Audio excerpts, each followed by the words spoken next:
Zoa Zorusen.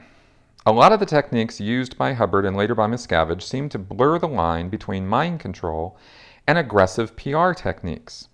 Would you consider that statement correct, or maybe would you say that bottom line, PR and mind control are basically the same thing?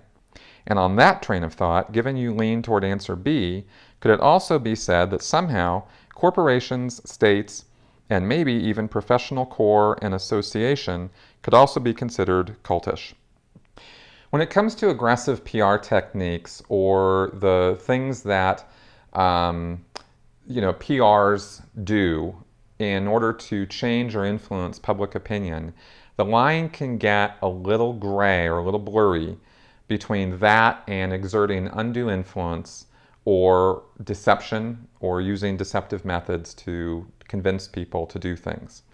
So I think if we look at this in terms of maybe how the Nazi regime, right, used PR, right, in order to sway and motivate and shape public opinion against the Jews, of course, classically, but also for Germany, for the Nazi Party, for Hitler. A lot of the techniques that are talked about or used in mind control groups are very similar or the same to what was used by the Nazi Party, right? Because they really put a lot of work into figuring out, what techniques we're going to work to sway people on a massive scale, right? And so you get a lot of those same techniques being used now. Also, Orwell broke down and talked about a lot of the techniques that are used. And absolutely, that stuff is used in modern PR.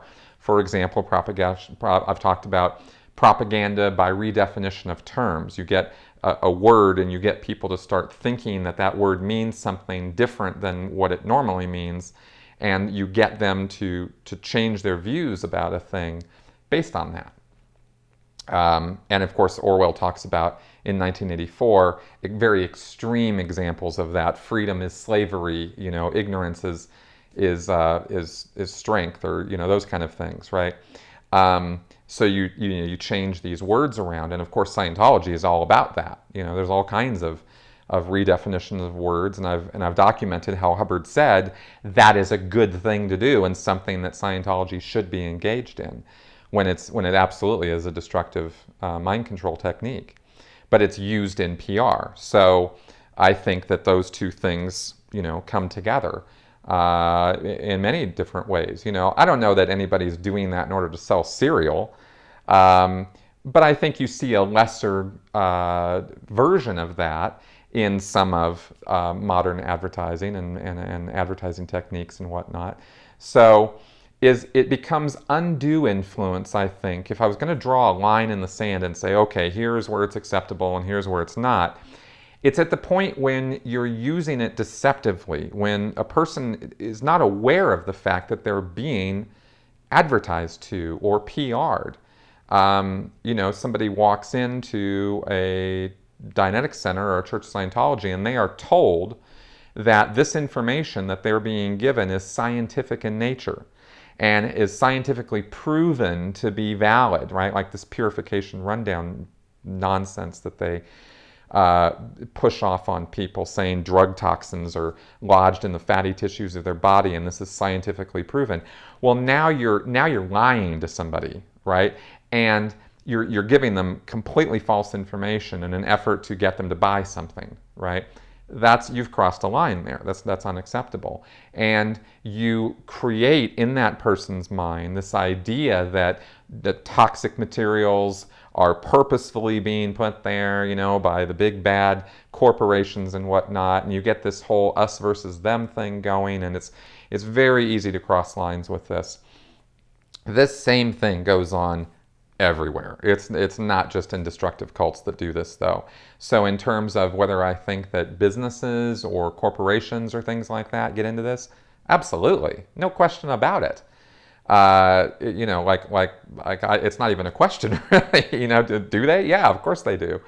And we see this all across the internet, all across media. It's one reason why people hate advertising so much. They have a natural reaction against it because they know they're being lied to. They know somebody is trying to purposefully deceive them into spending their money on something that they don't really need, is not really good for them, is not something that is going to improve the quality of their life. But they're being told that it will, and they learn lessons as they grow up or go through life that that's not actually the case, and yet the advertising keeps hitting them. And this is why ad blocker and ad blocker plus and all of that on the internet are such popular extensions to browsers, is because people don't want to see it anymore.